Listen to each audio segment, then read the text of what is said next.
negeriku, bangsaku dan ya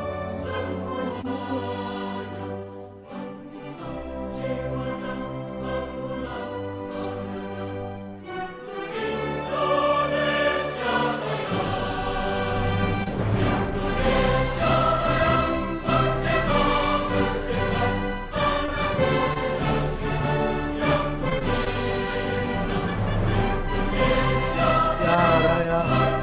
ibu bangsa Terima kasih.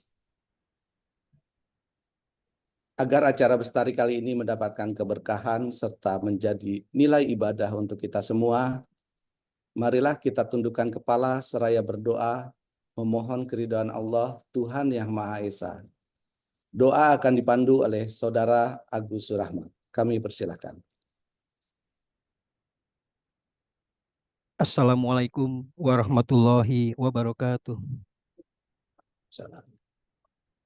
Bapak dan Ibu yang sangat saya hormati, marilah kita memulai kegiatan bestari pada pagi hari ini dengan kita berdoa. Semoga kegiatan kita membawa kesuksesan dan kebaikan bagi kita bersama. Bapak dan Ibu, dalam keberagaman keyakinan kita, izinkan saya untuk berdoa sesuai dengan ajaran agama Islam. A'udzubillahi minasyaitonirrajim. Bismillahirrahmanirrahim. Alhamdulillahirabbil alamin.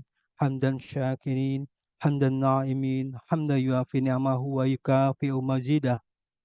Ya Rabbana lakal hamdu wa la syukru kama yanbaghi li jalali wajhikal karimi wa jimi sultanik. Allahumma sholli ala Sayyidina Muhammad wa ala ali Sayyidina Muhammad. Ya Allah, ya Tuhan kami yang Maha Pengasih dan Penyayang, kami panjatkan puji dan syukur kehadirat-Mu atas segala limpahan rahmat dan karunia-Mu yang telah Engkau curahkan kepada kami. Dan kami bersyukur atas kesempatan yang Engkau berikan untuk berkumpul dalam kegiatan bestari pada hari ini dengan tema survei media sosial dan peran komunitas NKOL dalam mendukung program prioritas.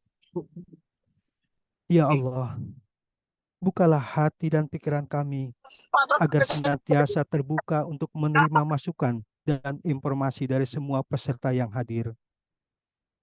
Limpahkanlah kepada kami kebijaksanaan dalam berbagi pengetahuan, sehingga setiap interaksi menjadi berharga dan bermanfaat.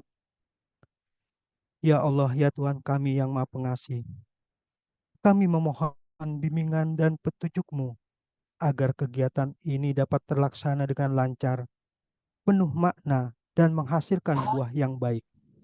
Semoga melalui kegiatan ini, kami dapat memahami dengan lebih mendalam bagaimana media sosial dapat menjadi alat yang efektif untuk mensosialisasikan dan mendukung program-program prioritas.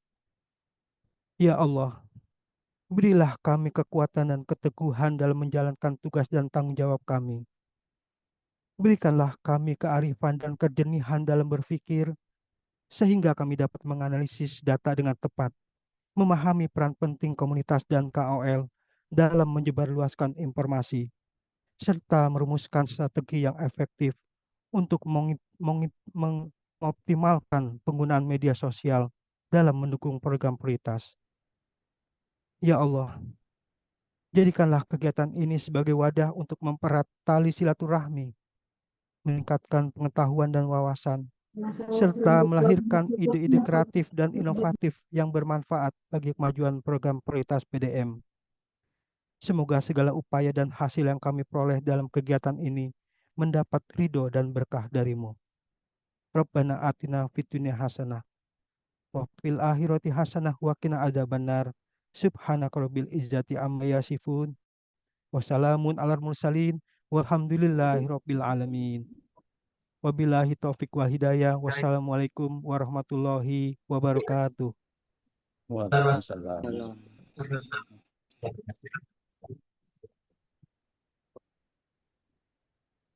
Amin, amin ya robbal alamin.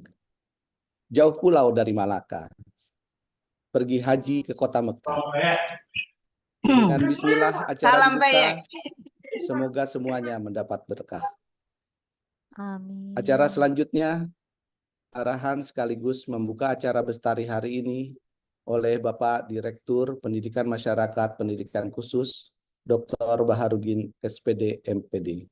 Kepada beliau kami persilahkan.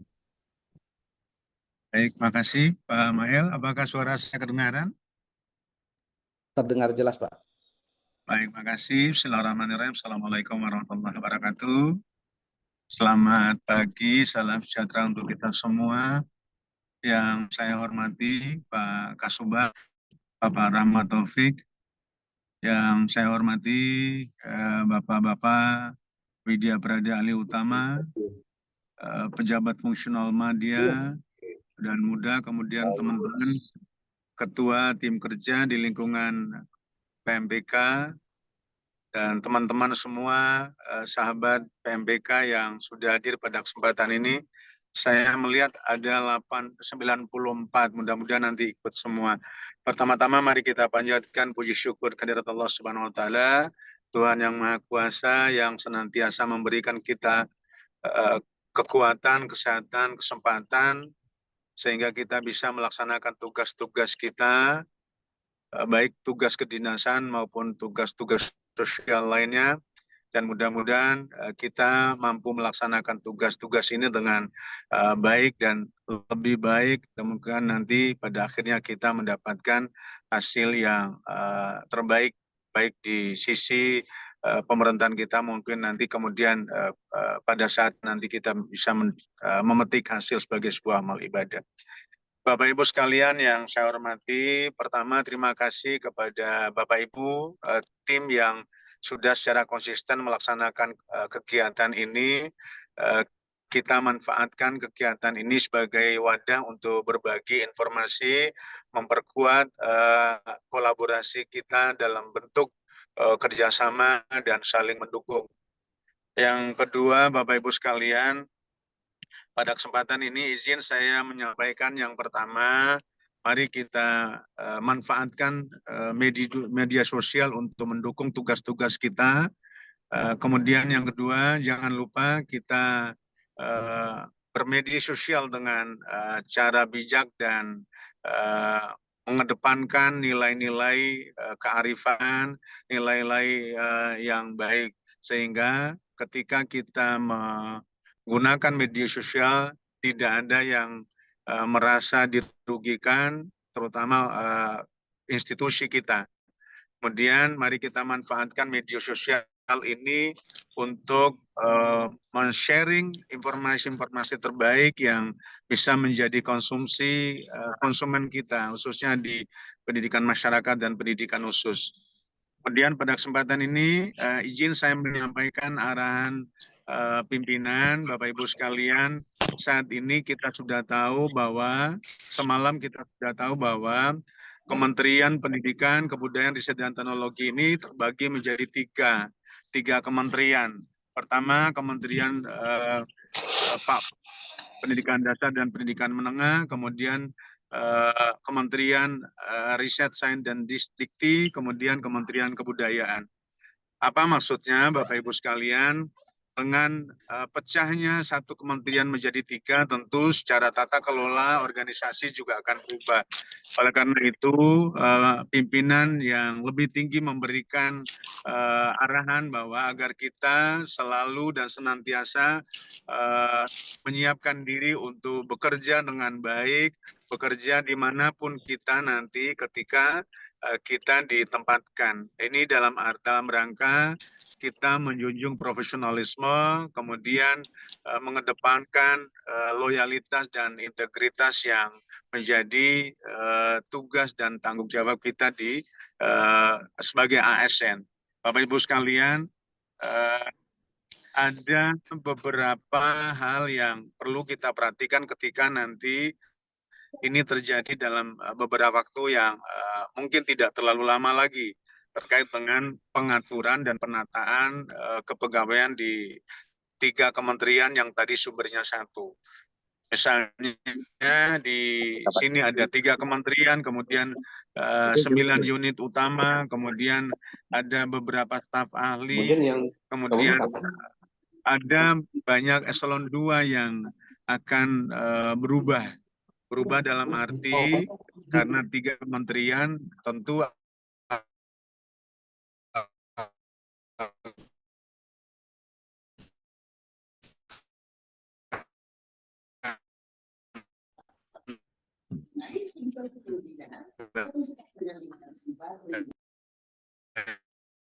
Putus. Putus-putus, Pak Direktur, terputus. Suaranya hilang, Pak.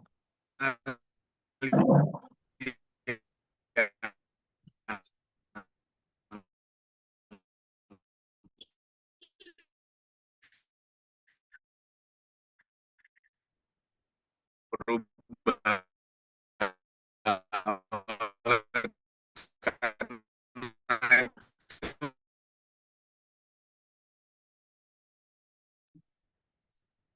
Mohon maaf, sekiranya Pak Direktur terkendala dengan jaringan sehingga arahan beliau terputus. Mudah-mudahan dapat segera bergabung kembali. Kita tunggu sebentar.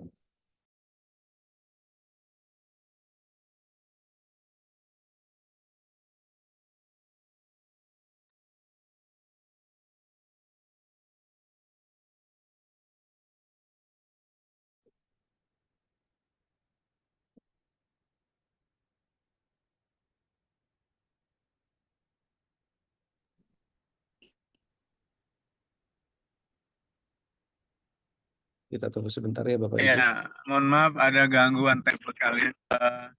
Kegiatan ini mudah-mudahan terus dan saya harap kepada Bapak Ibu yang lain bisa mengingatkan kepada teman-teman yang belum bergabung agar terus bergabung sehingga informasi-informasinya menjadi menyeluruh kita terima.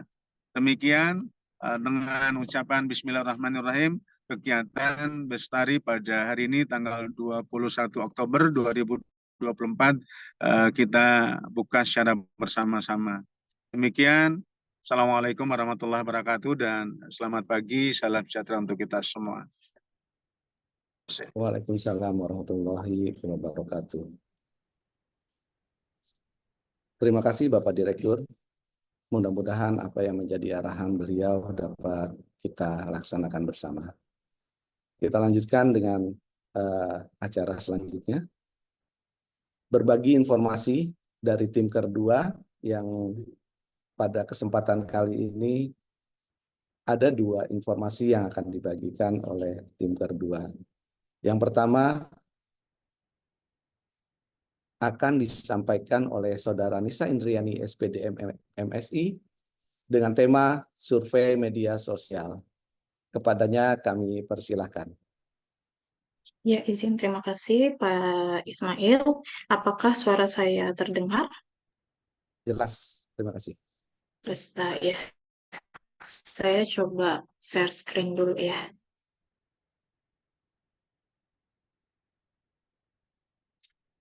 Oke, baik. Bismillahirrahmanirrahim. Pertama-tama yang saya hormati Bapak Direktur Pendidikan Masyarakat dan Pendidikan Khusus, Bapak Dr. Baharudin SPD MPD. Kemudian yang saya hormati Bapak Kasubag Tata Usaha, Pak Rahmat Taufik Pasaribu. Yang saya hormati Ketua Tim Kerja dan juga staf di lingkungan Direktorat PMPK. Puji syukur kehadirat Allah Subhanahu wa Ta'ala ya, karena telah memberikan berkat rahmatnya kita dapat mengikuti lingkungan Direktorat PMPK dan kesempatannya yang luar biasa diberikan kepada saya dan juga teman-teman dari tim publikasi dan komunikasi. Seperti yang disampaikan oleh Pak Ismail ya, jadi kita dari tim publikasi dan komunikasi ingin sharing knowledge atau informasi. Nah, kesempatan kali ini saya akan berbagi terkait serba-serbi pengelolaan media sosial dan hasil survei persepsi kebijakan Merdeka Belajar yang beberapa waktu lalu telah dilakukan oleh Dijen PDM melalui PDM 07 bekerja sama dengan TS Consulting. Pertama, saya akan menjelaskan sedikit. Sebetulnya ini berbagi informasi aja sih secara umum. Apa sih fungsi media sosial dan juga bagaimana pengelolaannya. Fungsi media sosial sebetulnya jika di breakdown secara menyeluruh tentunya banyak. Nah, di sini ada 4 hal yang saya highlight atau menjadi main, terutama jika dikaitkan dengan amplifikasi program. Yang pertama, sebagai sarana komunikasi. Media sosial ini mempermudah orang untuk berkomunikasi cepat, baik melalui pesan teks, suara, video, ataupun panggilan langsung. Kemudian yang kedua, membangun jaringan atau jejaring, atau kita kenal dengan social networking. Nah, di sini media sosial memungkinkan pengguna atau user untuk membangun dan memperluas jaringan pertemanan ataupun secara profesional. Nah, jika dikaitkan dengan program prioritas di JPDM, tentunya ini menjadi salah satu one way gitu, salah satu cara untuk membangun networking tersebut. Kemudian yang ketiga, sumber informasi, yaitu media sosial seringkali menjadi platform bagi user atau pengguna untuk mendapatkan berita terkini, informasi edukatif, dan juga berbagi pengetahuan. Dan yang keempat, membangun komunitas media sosial memungkinkan terbentuknya komunitas dengan minat yang sama. Selanjutnya, di sini ada Gorstin personel. Nah, berdasarkan pengalaman saya sebelumnya, sebelum saya terjun sebagai PNS, saya punya pengalaman di e-commerce industry. Nah, ini merupakan salah satu structure yang ideal atau minimal dimiliki sebagai struktur organisasi pengelolaan media sosial. Yang pertama ada PIC, dan yang kedua ada kita kenal sebagai multimedia production atau production. Nah, di sini social media manager fungsinya adalah approval konten, membuat konten plan, konten brief, set up campaign, budgeting, seperti misalnya ada paid promote untuk satu konten, kemudian posting sesuai konten plan, termasuk dalam responsif terhadap audiens, dan juga weekly ataupun monthly report performance dari media sosial. Nah, di sini PDM 7 juga ada workstream sosial media, digital, dan marketing. Nah, di situ setiap bulan kita menyampaikan masing-masing satker tentang performance medsos setiap bulan, dan itu langsung kepada PIC dari PDM 7. Selanjutnya, untuk multimedia production atau kita kenal sebagai production, itu sebagai penerjemah konten brief untuk menjadi produk atau output multimedia. Nah, biasanya kalau rekan-rekan atau Bapak Ibu sekalian melihat yang sudah di-up di media sosial, contohnya di media sosial Direktorat PMPK maupun di bawah satker-satker lain di Dijen PDM. Nah, itu merupakan hasil sebelum naik up ke media sosial, itu sudah ada konten briefnya terlebih dahulu, baru masuk ke proses produksi dan juga membuat rencana kontennya. Lalu di sini selanjutnya setelah menentukan, kita tahu bagaimana idealnya dalam suatu berkonten ya, structure-nya, kita masuk kepada perencanaan media sosial. Nah, kunci perencanaan sini ada 3 hal. Ini saya sharing informasi secara umum saja. Yang pertama, menentukan konten pilar, konten plan, kemudian konten brief. Apa konten pilar? Konten pilar adalah topik utama yang dijadikan fondasi. Contoh misalnya jadwal webinar, praktik baik, tokoh inspiratif, dan lain sebagainya. Nah, bagi Direktorat PMPK sendiri, sudah jelas ada 2 pilar yang menjadi utama, yaitu pendidikan masyarakatnya dan pendidikan khusus. Di bawah konten pilar ada sub-subnya lagi yang berkaitan dengan program-program yang berada di Direktorat PMPK. Selanjutnya, konten plan. Konten plan ini pemetaan jadwal penayangan konten sehingga proses produksi dan persiapan lainnya dapat menyesuaikan. Yang ketiga, setelah membuat konten plan, lalu ada yang namanya konten brief. Informasi dan arahan untuk tim produksi, mulai dari substansinya seperti apa, lalu bentuk kontennya, naskah video, caption, KV-nya, dan seterusnya. Nah, Kalau berkaitan dengan amplifikasi program prioritas, tentunya Bapak Ibu sekalian, para orang-orang atau creator di balik atau di tim publikasi dan komunikasi di masing-masing satker tentunya sudah membuat ketiga hal ini gitu untuk supaya masyarakat itu bisa tersampaikan apa sih isi pesannya atau kita mengenal namanya strakom, strategi komunikasinya harus seperti apa dan itu harus matang, pesan kuncinya seperti apa itu harus tersampaikan. Makanya biasanya ada yang namanya kurasi sebelum naik semuanya ke media sosial. Ini contoh ya, contoh konten pilar saya ambil dari Instagramnya Pak Dirjen Ayun Sarir terkait tentang Merdeka Belajar Transformasi Pendidikan. Nah, di sini konten pilarnya Merdeka Belajar Transformasi Pendidikan berpihak pada murid.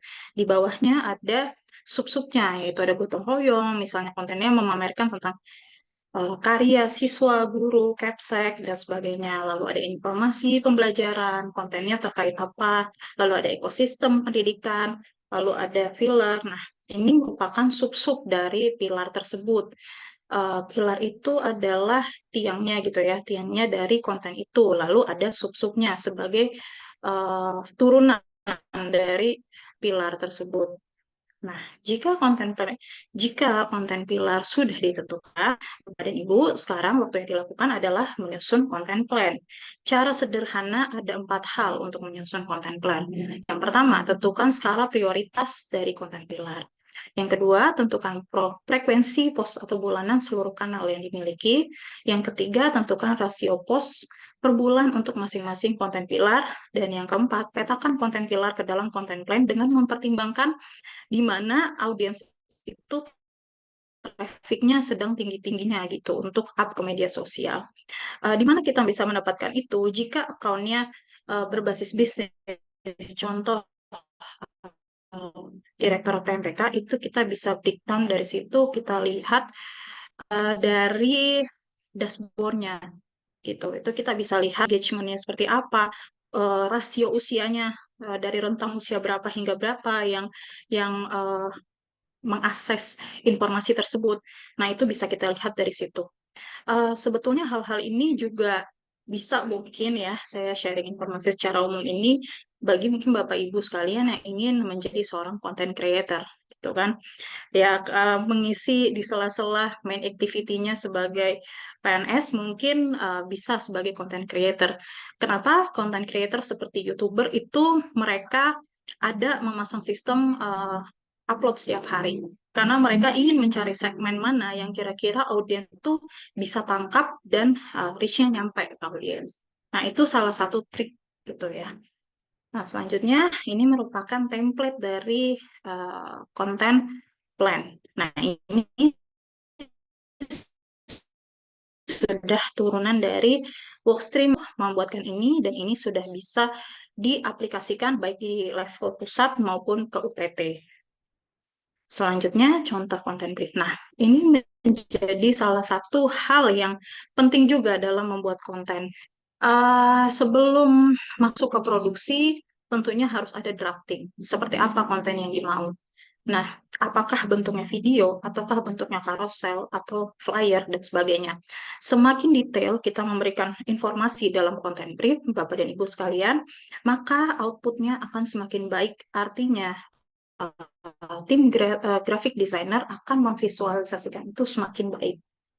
Gitu. Jadi, pesan kuncinya nyampe ke masyarakat.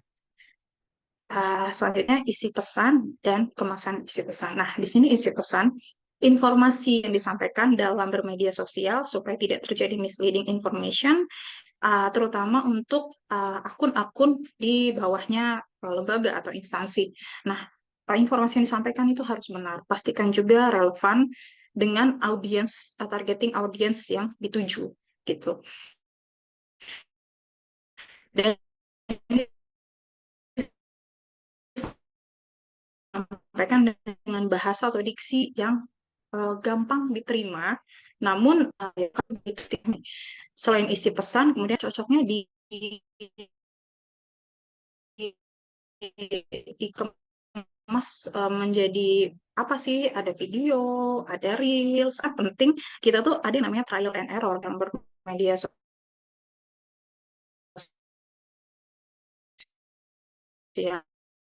Mungkin nggak mencoba apa sih yang audiens pengen. Misalnya dari PMPK, audiensnya seperti apa sih? Nah, makanya penting ada yang namanya data analitik dari performance study. Nah, itu salah satu hal penunjang supaya tidak terjadi apa ya, supaya reach-nya atau engagement dari konten itu nyampe. Reach itu adalah daya jangkau atau seberapa banyak views yang melihat konten kita. Itu adalah reach. Jadi kalau engagement itu seberapa masyarakat itu bisa mengerti dengan konten yang kita sampaikan. Kalau kita sudah punya loyal audience dalam bermedsos, mereka akan tertarik dengan konten-konten yang kita sampaikan. Nah, sedikit update tentang media sosial yang ada di Direktorat PMPK. Di sini ada TikTok, ada Instagram. Nah, untuk TikTok sendiri ini cukup bagus reach audiensnya karena dia growth di angka 63,97%. Kemudian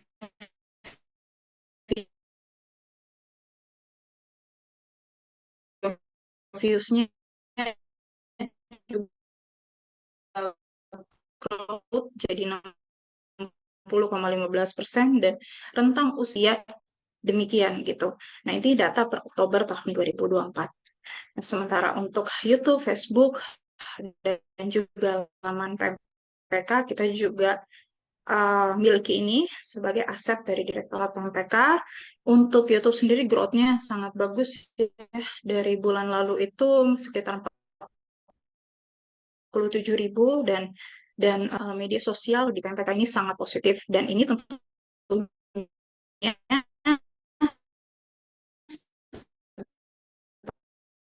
seperti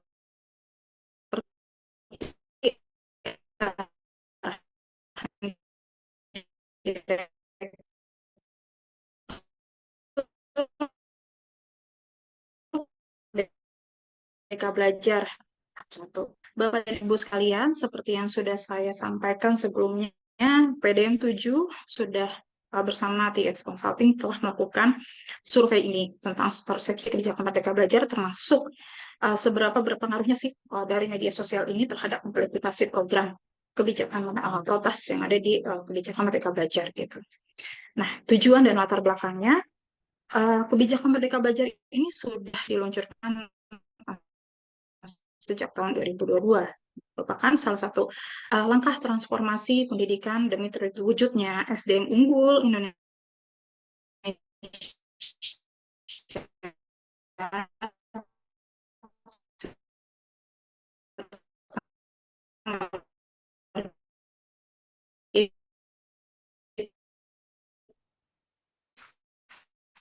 kebijakan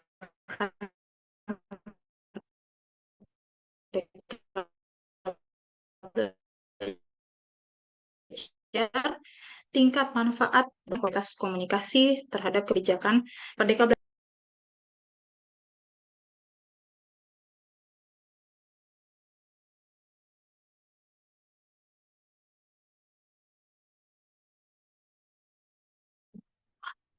Agak sinyal ya, agak terputus. Saya lanjutkan ya. Lalu berikut sedikit ya, ini mungkin kalau misalnya secara lebih jauh saya membahas terkait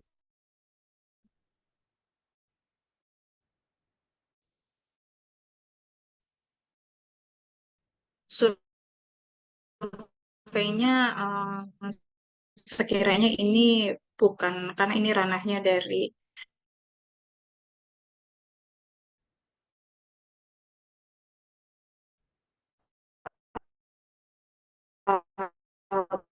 berdasarkan hasil survei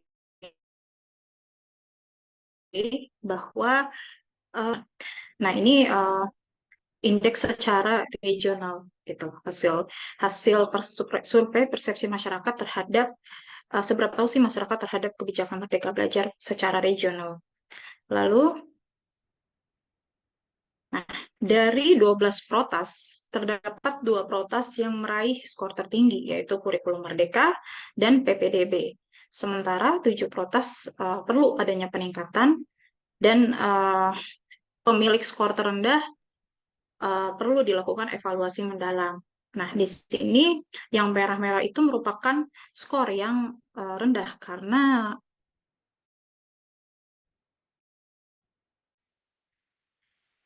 nilainya di bawah 65% SDS dan pendidikan inklusif. Nah, ini menjadi perhatian juga karena di PMPK kan juga ada ya pendidikan inklusif dan juga pemulihan pembelajaran. Nah, ini menjadi salahnya di mana gitu atau bagaimana. Nah, ini survei ini menjadi salah satu tolak ukur juga untuk perbaikan program ke depannya. Nah, selanjutnya, nah ini perbandingan protas dalam program sekolah penggerak dan sekolah non penggerak. Nah, dapat dilihat bahwa protas mengalami geseran penurunan skor disebabkan oleh ketidaktahuan pada sekolah non penggerak. Misalnya untuk protas asesmen nasional, pemanfaatan TIK, dan juga program sekolah penggerak.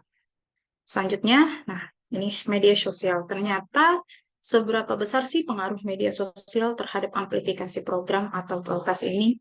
Ternyata yang memegang urutan terbesar adalah melalui website atau laman sebesar 22%, lalu media sosial 17%, diikuti dengan YouTube, media online, webinar, dan sosialisasi. Nah, ini menjadi hal yang sangat menarik. Ternyata cukup berperan penting loh laman dan juga media sosial terhadap penyebar luasan informasi terkait protas. Nah, ini hasil survei juga menunjukkan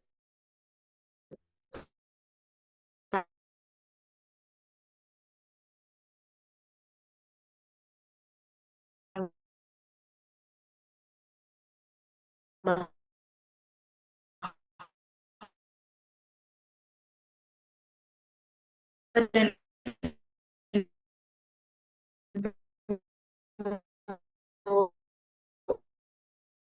sekalian dapat kita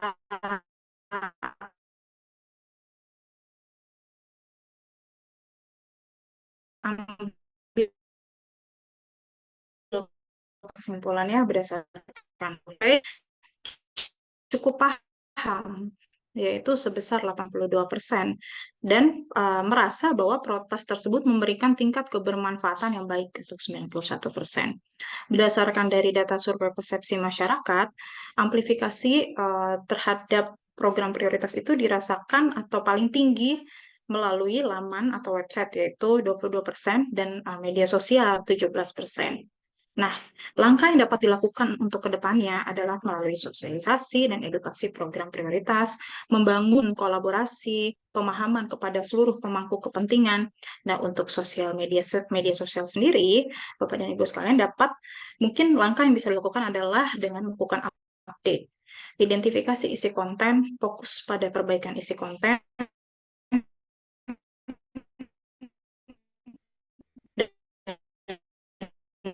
kolaborasi melalui komunitas. Mungkin ada yang beberapa orang yang sudah tahu atau beberapa orang yang belum uncommon gitu atau belum terlalu paham apa sih KOL. Nah, KOL itu merupakan orang yang cukup memberikan influence atau berpengaruh pada bidangnya. Misalnya ada KOL di pendidikan, ada KOL untuk suatu brand, berbeda juga dengan BA gitu ya.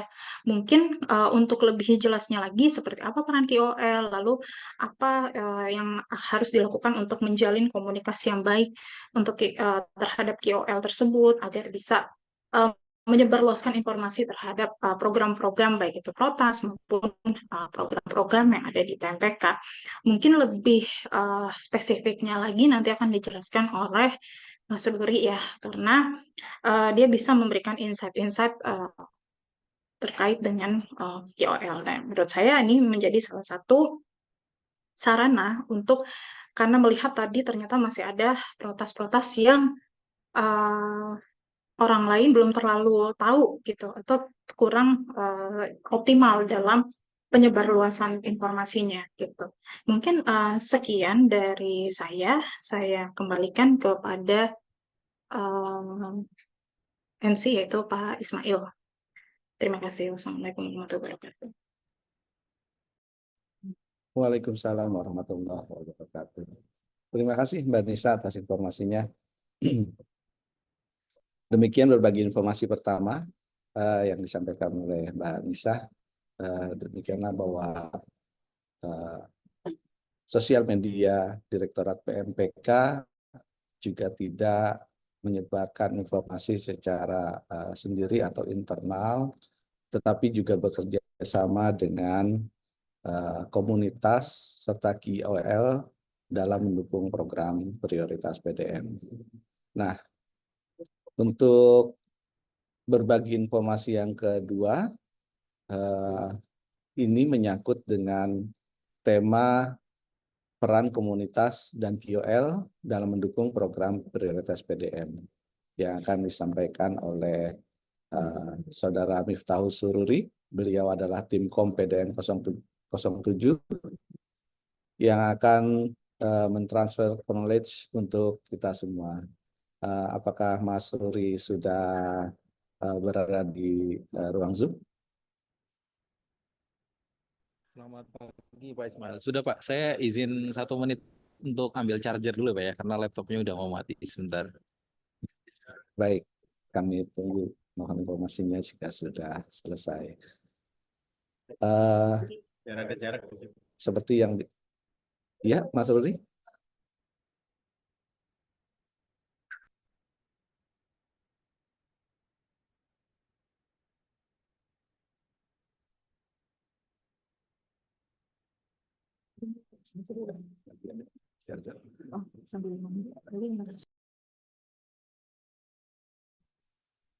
Baik, sambil menunggu Mas Ruri, ini ada dari Pak Imam.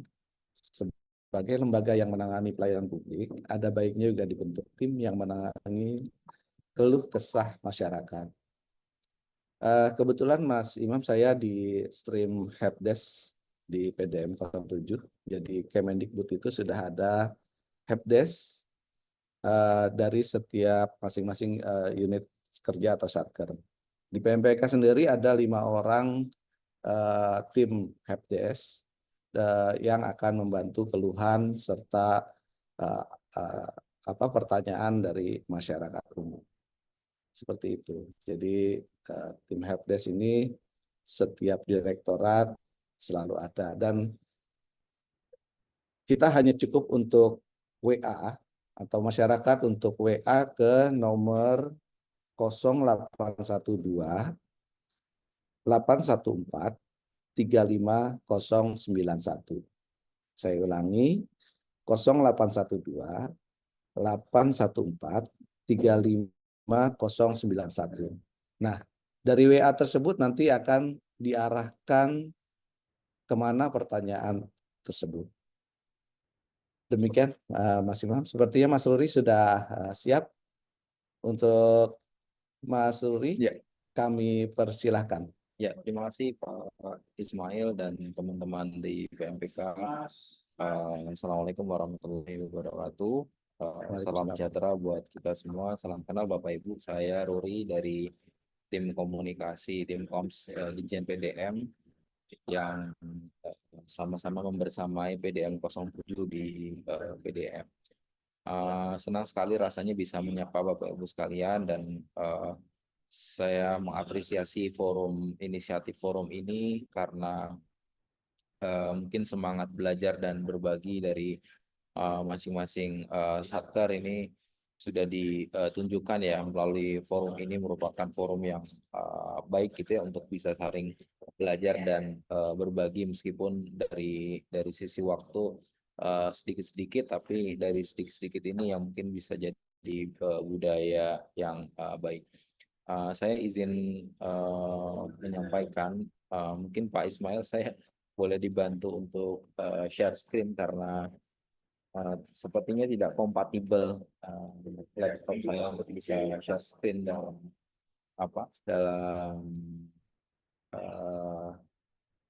dalam tautan ini. Saya mungkin share dulu ininya ya ke Pak Ismail atau ke apa ya? Bisa ke Mbak Uca mungkin. Ke Mbak Uca ya. Oke. Mbak Uca minta dibantu share screen. Di chat sudah ada. Materinya di chat, Mbak Uca.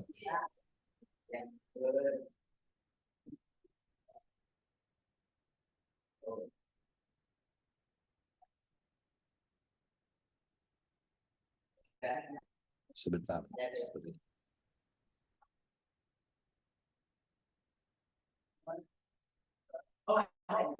Atau ke Mbak Nisa ya, Mbak Nisa ya? Apakah boleh dibantu, Mbak? Oke.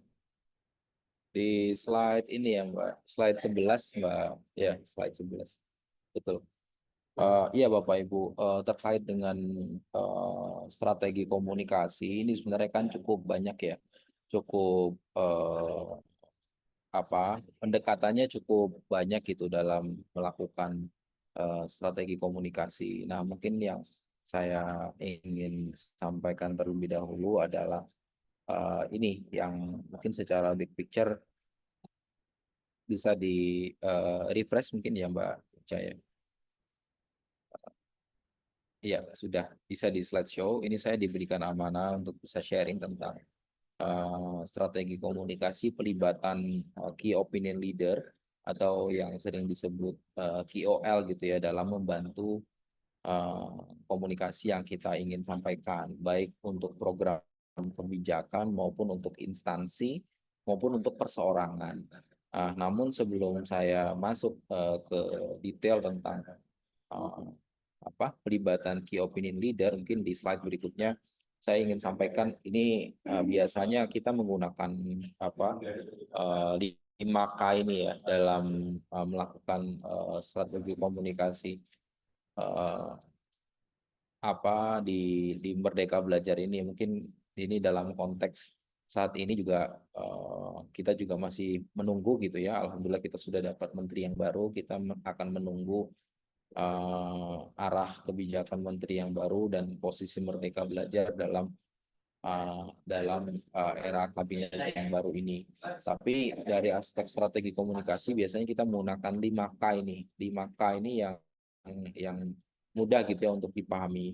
Yang pertama adalah dalam melakukan komunikasi program dan kebijakan, biasanya kita akan melihat kontennya gitu. Jadi kontennya seperti apa gitu ya. Dan ini tergantung objektifnya. Kalau misalnya objektifnya untuk promosi, maka konten praktik baik dari pemangku kepentingan ini akan lebih bersuara gitu ya. Tapi kalau misalnya kontennya hanya lebih ke mitigasi, maka tergantung miskonsepsi apa yang sedang terjadi dan itu mungkin bisa dibuatkan kontennya. Nah, selain konten itu ada konteks gitu. Jadi memang perlu melihat momentum atau lini masa program atau memperhatikan keragaman wilayah, jenjang, gender gitu. Kayak misal sekarang ya dalam konteks gitu. Ini konten untuk bisa menaikkan ucapan terima kasih kepada Mas Menteri dan ucapan selamat bekerja untuk Pak Amin Rais sebagai Menteri yang baru. Ini konteksnya cukup pas nih kalau misalnya diangkat sekarang.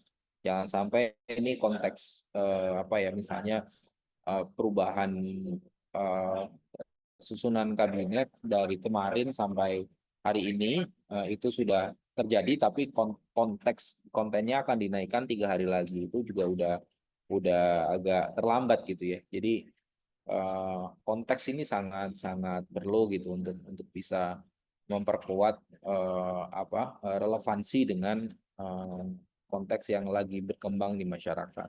Kemudian terkait dengan kreativitas, ini ada K yang ketiga adalah kreatif. Kalau misalnya Bapak Ibu udah punya visual guideline, kemudian ada aset-aset foto atau mungkin dari sisi pengemasannya seperti apa, ini di area kreatif. Nah, kemudian kanal juga berpengaruh. 4K yang keempat adalah kanal. Ini bisa jadi kanal yang dipilih adalah kanal-kanal yang ada di Kemendikbudristek gitu. Atau sekarang Kemendikmen ya. Kemendikmen ini nomenklaturnya belum diubah Bapak Ibu. Dan tergantung juga pemilihan karakteristik target audiensnya seperti apa. Nah,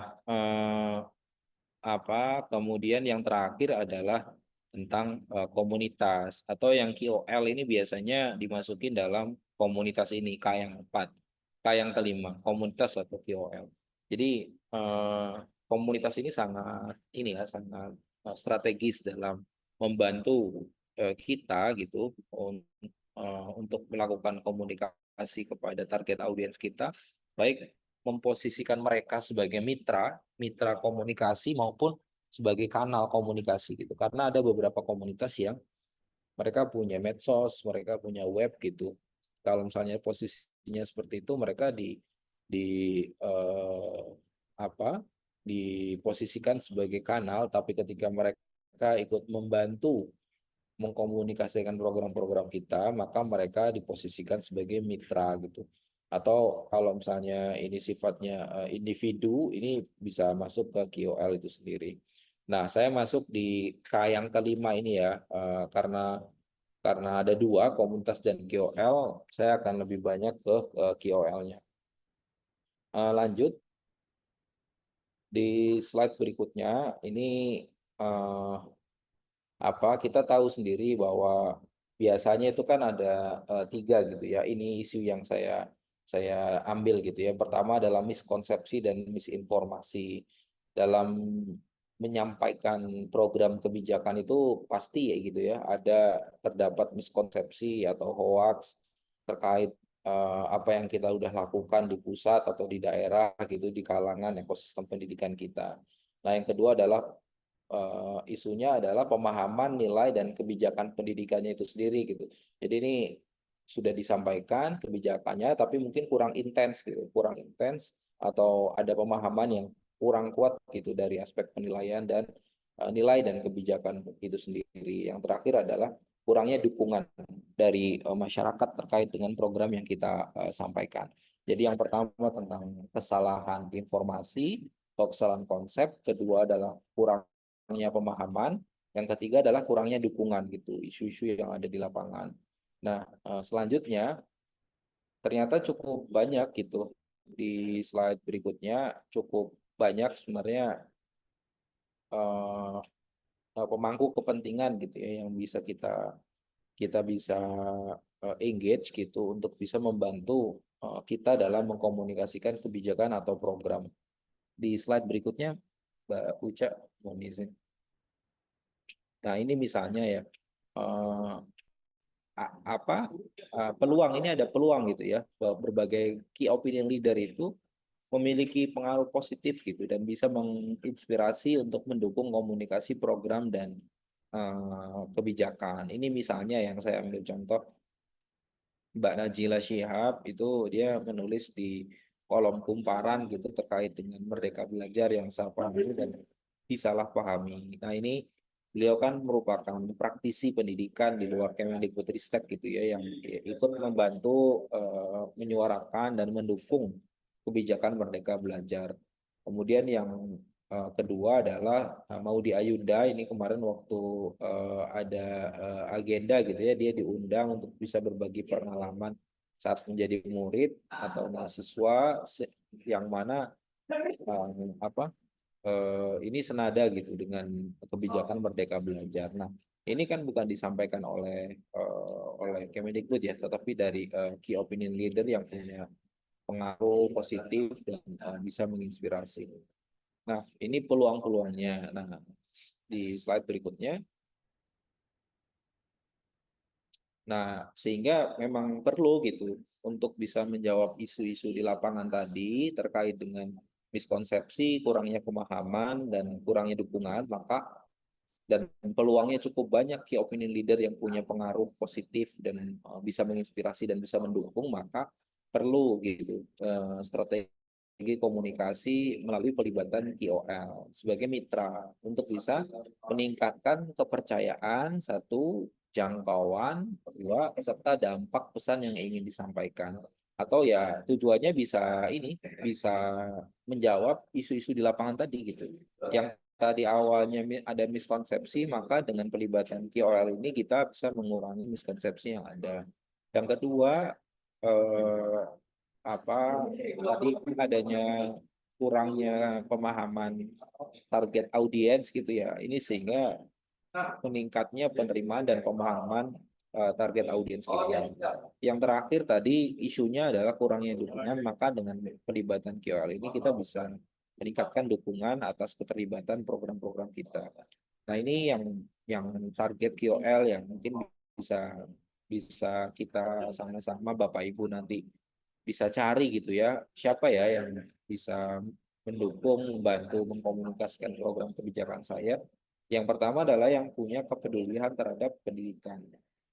Yang kedua adalah dia punya nilai yang sama gitu, semangat yang sama terhadap dengan kebijakan yang program yang dilakukan gitu.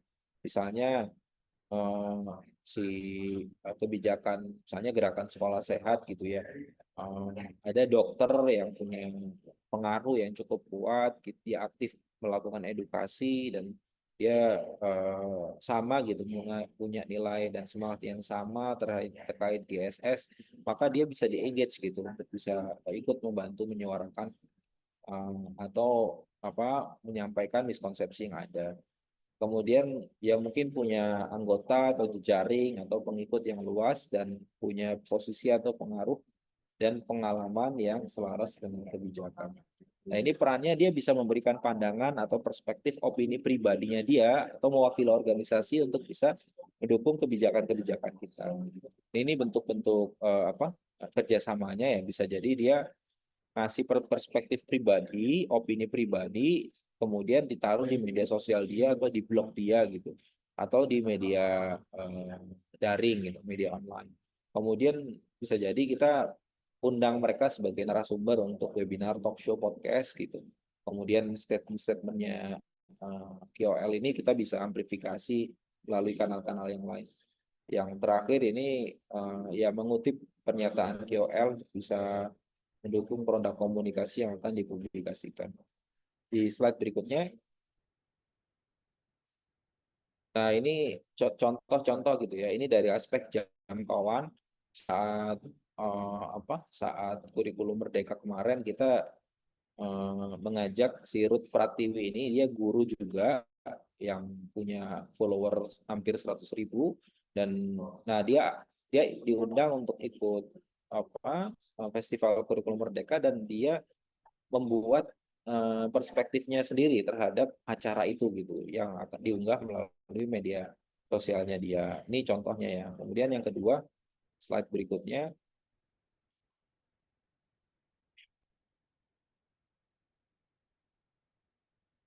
Slide berikutnya Mbak Uca. Nah, ini misalnya nah, ini misalnya yang PIP gitu ya. PIP juga sama gitu.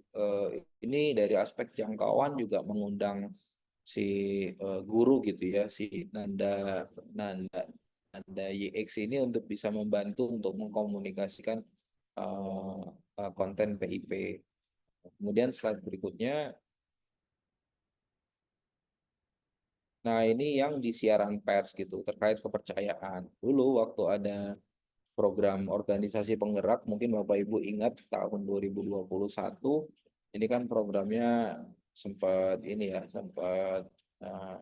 ramai gitu ya di masyarakat gitu. Nah, kemudian ya kita dari sisi komunikasi membantu gitu, bagaimana membuat program ini dapat dipercaya oleh publik gitu. Nah, salah satunya kita buat rilis gitu, rilis resmi dan meminta si organisasi-organisasi terlibat ini untuk bisa memberikan perspektif dia terhadap program organisasi penggerak. Nah, ini misalnya si si Pak Asep, Bu Juli, kemudian Bu Mian gitu ya. Dia memberikan perspektif, kemudian kita taruh gitu dalam siaran pers kita. Tentunya kita minta izin dulu ya ke yang bersangkutan. Lanjut.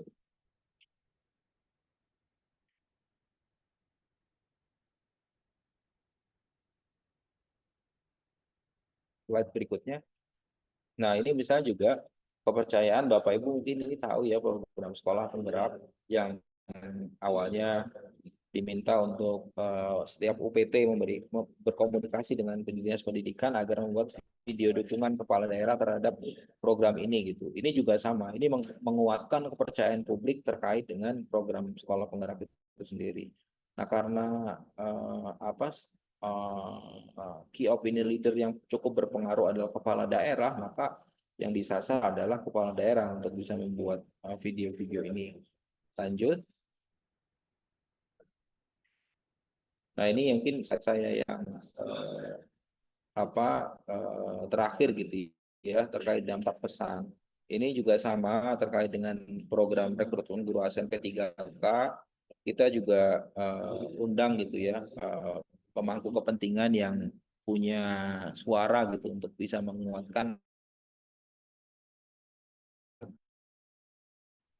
dampak dari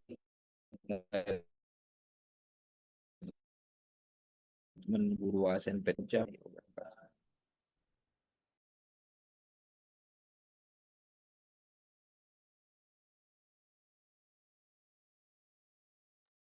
Angkat terputus.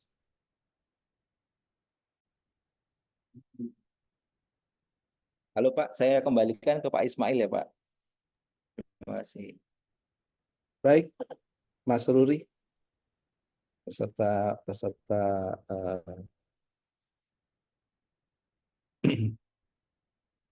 demikian sesi berbagi informasi dari tim kedua yang kedua dari Mas Ruri selaku tim Koms dari PDM 07. Mudah-mudahan apa yang telah disampaikan berbagi informasi dari tim kedua ini dapat membuka wawasan kita semua bahwa apa yang telah dilakukan oleh tim publikasi dan komunikasi. Saya selaku pembawa acara untuk kegiatan Bestari kali ini, mohon maaf jika dalam memandu acara ini terdapat kesalahan dan kekhilafan. Untuk selanjutnya, acara kuis akan kami serahkan kepada rekan kami. Singgah sebentar di rumah Dasir, meminta tomat dan pepaya. Untuk Anda yang telah hadir, salam hormat dari saya. Wassalamualaikum warahmatullahi wabarakatuh. Selamat pagi dan salam sejahtera untuk kita semua. Kepada Mbak Uca selanjutnya kami serahkan sepenuhnya. Terima kasih.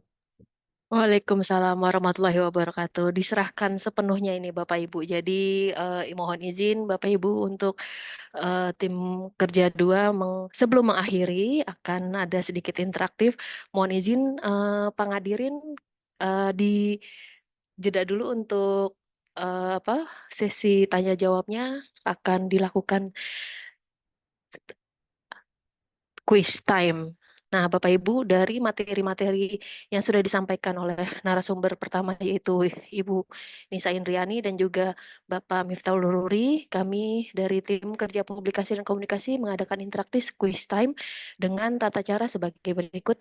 Pertanyaan yang ditayangkan pada layar monitor, Bapak Ibu cukup menjawab, sorry, ini ada typo sedikit ya, maaf, cukup menjawab di kolom komentar 1A atau 2B atau 3C atau 4D dari pertanyaan-pertanyaan yang disampaikan oleh kami tim panitia di kolom chat. Dan juga jangan lupa Bapak Ibu dipastikan dahulu Bapak Ibu sebagai pengikut dari media sosial Direktorat PMPK. Bagaimana Bapak Ibu? Sudah siap? Disiapkan jempolnya dan 10 jari yang aktifnya di keyboard Bapak Ibu untuk menjawab pertanyaan pertama. Oke, kita lanjutkan di pertanyaan pertama. Di bawah ini, nah ini ada tipe lagi nih, mohon maaf. Di bawah ini, yang bukan merupakan fungsi dari media sosial adalah, ya, Bapak Ibu bisa cepet-cepetan di kolom chat. Kira-kira apa jawabannya? Yang paling atas itu adalah B. Rofi Udin menjawab B. Bagaimana dari narasumber, benar atau salah? Oh, yang benar adalah Bapak Rifki. Bapak Rifki, mohon konfirmasinya apakah sebagai follower? Bapak Rifki?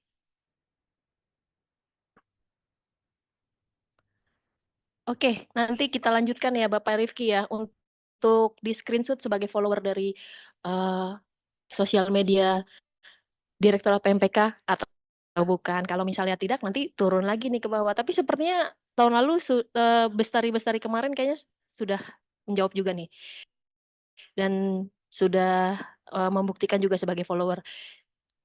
Jangan bersedih hati Bapak Ibu, ada pertanyaan kedua. Siapa tahu Bapak Ibu ada di pertanyaan kedua ini dari pemenang berikutnya. Kita lanjutkan. Wait. Nah ini, dulu. Di bawah ini yang bukan merupakan bagian dari kunci perencanaan media sosial adalah, ya dijawab Bapak Ibu di bawah. Wah, Bang Opi ini D-nya 1 apa 3 ini? Bang Opi D-nya 1 berarti Bang Opi ya. Oke, Bang Opi, coba dibuka dulu kameranya. Follower Direktorat PMPK bukan? Bang Opi. Bang Opi, gimana Bang Opi? Masih di. Nah, tolong buktikan kalau follower sejati Bang Opi. Mana handphonenya? Dibuka dulu moodnya. Dibuka dulu. Di unmute dulu Bapak, unmute dulu. Ya. Udah dapat, masa dibuktikan lagi? Wih deh. Nanti untuk sebelum keluar sertifikat, ya. Sebelum keluar sertifikat nanti ada validasi dulu ya, follower PMPK atau bukan. Oke, terima kasih Bang Opi. Ya. Atas kecepatan dari menjawabnya, dari jari-jari yang sangat aktif. Ketiga, seperti apa nih pertanyaannya? Berapa jumlah follower kita ya pada saat ini? Per detik 21 Oktober 903. Berapa ya followernya? Dijawab. Siapa? Pertanyaannya nomor 3, sorry. Ntar dulu, ini bergerak-gerak nih Bu, sorry. Nah ini.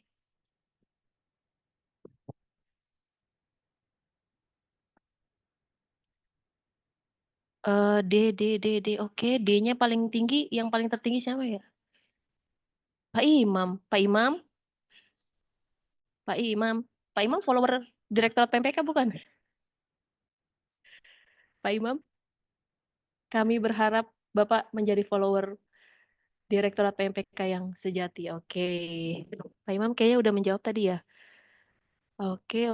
Ya benar, jawabannya 14.000 ya Bapak Ibu. Sudah berada di 14.000. Sudah banyak sekali penaikan yang signifikan dari sebelum-sebelumnya. Oke, seperti itu kiranya pertanyaan untuk interaktif program Bestari dari tim kerja publikasi dan komunikasi pada pagi hari ini. Terima kasih atas kesediaan Bapak Ibu untuk berpartisipasi aktif dalam interaktif kuis pada pagi hari ini. Saya mewakili bukan panitia ya, penyelenggara dari Bestari tim kerja 02.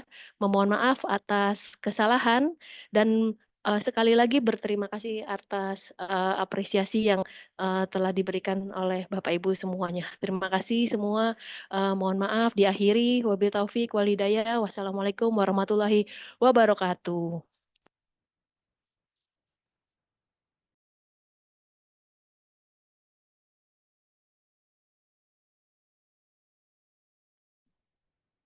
Baik, Bapak dan Ibu, usai sudah acara Bestari untuk edisi kali ini. Terima kasih. Terima kasih Bapak Ibu. Ketemu lagi di Bestari pada tim kerja berikutnya. Salam.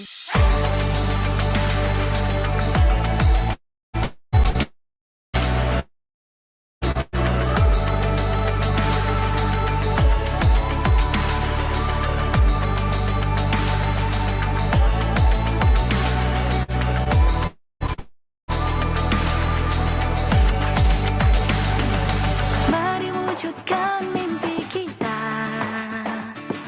bersama kita pasti bisa. Ku tahu ini takkan mudah, tapi ku yakin kan tercipta. Bangun manusia merdeka, berbudaya Pancasila. Bangkitkan raga, rasa dan karsa, agar mimpi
Ku senyummu kebahagiaanku, bersama hadapi tantangan demi masa depan.